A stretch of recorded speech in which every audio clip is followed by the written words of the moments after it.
BJP রাজ্য সভাপতি শ্রমিক ভট্টাচার্য কি জানিয়েছেন এই এনকাউন্টার নিয়ে দেখুন।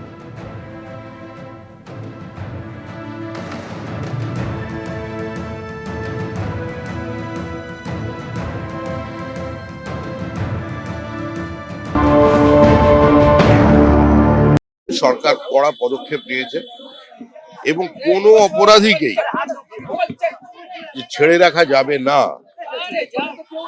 কোনো রাজনৈতিক নেতার আশীর্বাদে কেউ বাঁচতে পারবে না, এই ঘটনা সেটাই প্রমাণ করবে। কিন্তু একই সঙ্গে সঙ্গে আমি মুখ্যমন্ত্রীকে এই আবেদনও জানাচ্ছি যে কামদুনি কাণ্ডে যেভাবে রাজ্য প্রশাসন তদন্ত করেছে এবং মুষ্টিমেয় কিছু মানুষকে তোষণের জন্য আজকে কামদুনির নির্যাতিতা বিচার পাননি, বেকসুর খালাস হয়ে গিয়েছিল কোর্ট থেকে। এই ফাইল নতুন করে ওপেন করা। বারুইপুর কাণ্ডে এনকাউন্টার, পুলিশের গুলিতে মৃত্যু হলো ধৃত অভিযুক্ত প্রভাস মণ্ডলের। গতকাল মাঝরাতে প্রভাস মণ্ডলকে নিয়ে গিয়েছিল পুলিশ ঘটনার পুনর্নির্মাণের জন্য এবং সেই সময় পালানোর চেষ্টা করে প্রভাস মণ্ডল। পুলিশের সার্ভিস রিভলভার ছিনিয়ে নিয়ে পালানোর চেষ্টা করে, সে সময় পাল্টা গুলি চালায় পুলিশ।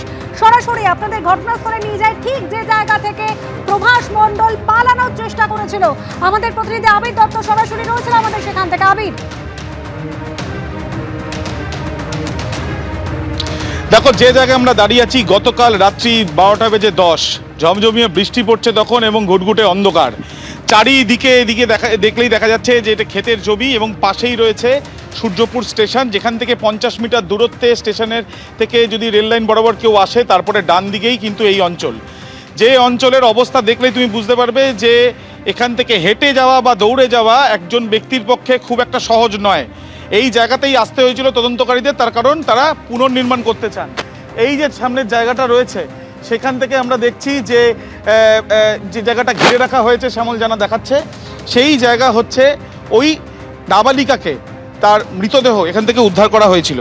এরপর তোমাকে আমি দেখাচ্ছি যে এই যে পথ রয়েছে সেই পথের যে জায়গা, সেখান থেকে সরাসরি পালানো শুরু করে এই প্রভাস মণ্ডল।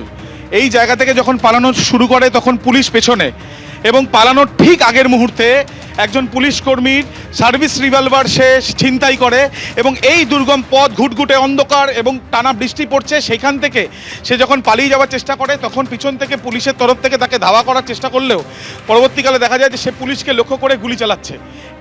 এক রাউন্ড গুলি চালানোর পর পুলিশ তাকে গুলি চালায়, পুলিশ পাল্টা গুলি চালায় এবং পাল্টা গুলি চালানোর পরে শ্যামলকে বলবো এবার দেখানোর জন্য, তার গুলিবিদ্ধ হয় এই প্রভাস। এবং গুলিবিদ্ধ হওয়ার পর আমরা দেখতে পাচ্ছি যে এই যে জায়গা, যেটা পুরো এই যে নির্জন একটি জায়গা, আশেপাশে কোনো বাড়ি নেই, চারিদিকে কিন্তু বড় বড় গাছ, এই জায়গাতে ঘিরে রাখা হয়েছে, সেখানে সে পড়ে যায় এবং তারপর তাকে সেখান থেকে উদ্ধার করে তাকে নিয়ে যাওয়া হয় হাসপাতালে, সেখানে তাকে মৃত বলে ঘোষণা করা হয়।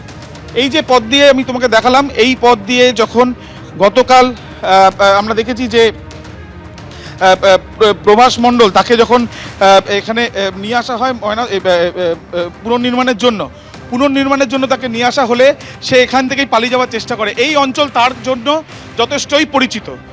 যে কজন পুলিশকর্মী আগে থেকে বারুইপুর থানাতে কাজ করেন তারা ছাড়া যারা এসআইটি সদস্য, তাদের পক্ষে যে পরিচিত ব্যক্তি যে এই অঞ্চলের নখে দর্পণে যার, তাকে কিন্তু একবার হাতের বাইরে চলে গেলে গুটগুটে অন্ধকার, টানা বৃষ্টি পড়ছে, রাস্তা কিন্তু যথেষ্টই দুর্গম, যেখান দিয়ে দৌড়ে গিয়ে তাকে ধরাও মুশকিল। তাকে ধরার চেষ্টা করলেও তারা বৃথা হন এবং এরপর যখন গুলি চালানো শুরু হয় পুলিশকে লক্ষ্য করে, এক রাউন্ড গুলি চালানো শুরু হয়, তখন তারা আত্মরক্ষার স্বার্থে গুলি চালিয়েছেন, এমনটা পুলিশ সূত্রে জানা যাচ্ছে। এই যে জায়গাটা ঘিরে রাখা হয়েছে, পরবর্তীকালে পুলিশের তরফ থেকে এই জায়গাটা পরীক্ষা করে দেখা হবে। গতকাল রাত্রিবেলার এই ঘটনার পর পুলিশের একটি দল কিছুক্ষণ আগে আসে, দেখা যায় তারা মোবাইলের মাধ্যমে ভিডিওগ্রাফি করে নিয়ে যাচ্ছেন। এখন দেখার বিষয় যে সেই ভিডিওগ্রাফি অফিসিয়ালি হচ্ছে নাকি পরবর্তীকালে তারা করছেন। এই ক্ষেত্রে পুলিশের তরফ থেকে এখন দেখার বিষয়, তারা জানাবে যে ঠিক কতগুলো গুলি চালানো হয়েছে প্রভাসকে এনকাউন্টার করতে গিয়ে। প্রভাসকে যখন হাসপাতালে নিয়ে যাওয়া হয় তখন তাকে মৃত বলে ঘোষণা করা হয়েছে, এমনটা পুলিশের তরফ থেকে জানানো হয়েছে। তার পরিবারের সদস্যদের আজকে ভোর 5:30 নাগাদ তার মায়ের সঙ্গে যোগাযোগ করেছে পুলিশ এবং তাকেও জানানো হয়েছে বিষয়টি, যেমনটা এই ধরনের ঘটনা ঘটলে যেটা পুলিশের তরফ থেকে করা হয়ে থাকে।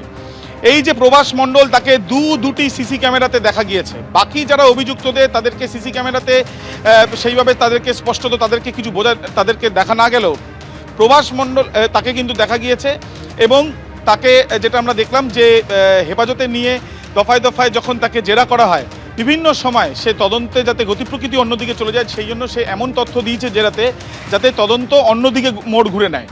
যদিও পুলিশ আধিকারিকরা সিসি ক্যামেরার ফুটেজ, পারিপার্শ্বিক তথ্য প্রমাণ এবং তার সাথে সাথে যে ময়নাতদন্তের রিপোর্ট এবং তার সাথে যে ডিজিটাল এভিডেন্সগুলো তারা অন্যান্য পেয়েছেন সেগুলোকে খতিয়ে দেখেই তারা কিন্তু এই প্রথমেই যে পুনর্নির্মাণের জন্য প্রভাসকে নিয়ে আসে এবং সেখানে আনার পর সে পালিয়ে যাওয়ার চেষ্টা করলে তাকে এনকাউন্টার করা হয়। ইতিমধ্যে তার মৃত্যু হয়েছে। একেবারে আবির দত্ত আমাদের প্রতিনিধি যেরকম দেখালেন, একেবারে ঘটনাস্থলে যেখান থেকে প্রভাস মণ্ডল পালানোর চেষ্টা করেছিল, ঘটনার পুনর্নির্মাণ চলছিল এবং সেই সময় প্রভাস মণ্ডলকে নিয়ে যাওয়া হয় ঠিক যেখানে নাবালিকার দেহ উদ্ধার হয়েছিল সেখান থেকে ঢিলছোড়া দূরত্বে। প্রভাস মণ্ডল পুলিশের হাত ছাড়িয়ে পালানোর চেষ্টা করে, সার্ভিস রিভলভার ছিনিয়ে নিয়ে এক রাউন্ড গুলিও চালায় বলে পুলিশের দাবি এবং সেই সময় আত্মরক্ষার্থে পাল্টা গুলি চালায় পুলিশ। এরপর জখম অবস্থায় তাকে নিয়ে যাওয়া হয় হাসপাতালে, চিকিৎসকরা মৃত বলে ঘোষণা করেন। এবিপি আনন্দ, এগিয়ে থাকে, এগিয়ে রাখে।